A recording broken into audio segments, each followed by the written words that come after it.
माझी विनंती आहे किंवा माझं या सभेच्या निमित्तानं माझं विचारणं, 1 वर्ष झालं, 1 वर्षामध्ये आमदार फंड सोडून 1 रुपयाचं काम दाखवा मला. 1 रुपयाचं काम दाखवा. आमदार फंड सोडून 1 रुपयाचं काम आणलेलं दाखवा मला. 1 नया पैशाचं काम नाही, आमदार फंड सुद्धा नाही वापरत. कशाचा काही जी चूक आपली या मतदारसंघाची झाली आपण समजून घ्या. जे दिसतं ते प्रत्येक पिवळं दिसतं ते सोनं नसतं, लक्षात ठेवा. म्हणजे जास्त पिवळं दिसतं ना ते बेंटेक्स असतं.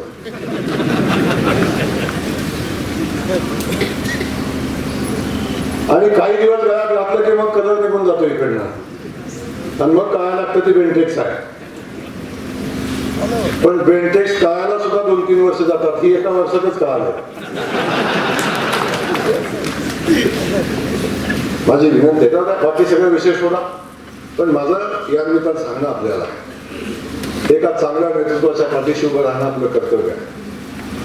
आणि त्या कर्तव्याच्या भावनेतून मी आज आपल्याला सांगतो, आपण ज्या निवडणुका लढतो ते जिल्हा परिषद आदरणीय बबनदादांचं कमळ लोक या भागात निवडून अनेक योजना शासनाच्या माध्यमातून आमच्या लाडक्या बहिणी इथं बसलेल्या आहेत. लाडक्या बहिणींना माझी विनंती आहे, निवडणुकीच्या अगोदर आपण बघितलं आमची लाडकी बहीण योजना आदरणीय फडणवीस साहेबांनी आपल्या देवाभाऊनी आणली. आणि त्यावेळी हेच गडी सगळे म्हणत होते हेच गडी सगळे की ही योजना फक्त निवडणुकीसाठी आहे. निवडणूक झाली की योजना बंद होईल. बंद झाली का ताई योजना? झाली का बंद? ताई 1500 रुपये महिन्याला देवाभाऊ तुम्हाला पाठवतो, बरोबर.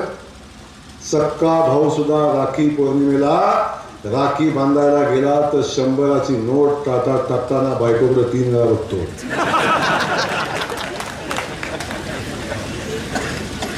तीन वेळा बायकोकडे बघतो. बायकोनं जर मान हलवली तर गडी ताटात टाकतो, नाही तर पुन्हा खिशात घालतो.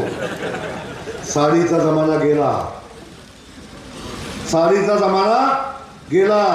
सक्का भाऊ सुद्धा विचार करतो वर्षात एकदा राखी पौर्णिमेला भावाला ओवाळणी देताना देवा भाऊ महिन्याला 1500 रुपये माझ्या बहिणीच्या खात्यावर पाठवतो आणि आमच्या बहिणीचा सन्मान करतो, बहिणीला स्वाभिमानानं उभं करतो. आपल्याला माहिती आहे 100 रुपये सुद्धा बाजाराला मागितलं तर गडी 10 वेळा म्हणतात 100चा हिशोब कुठं आहे, काय आणलं, किती राहिलं, 10 वेळा विचारतो. 500ची नोट दिली तरी चौकशी करतो कुठं गेले.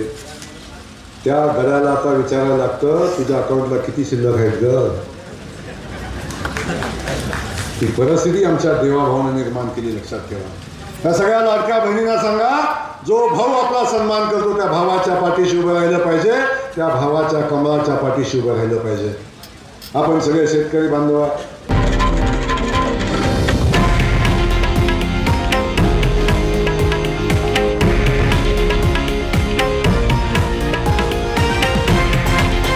हे आहे देशातील नंबर 1 न्यूज नेटवर्क आणि आपण पाहत आहात TV9 मराठी, एकमेव.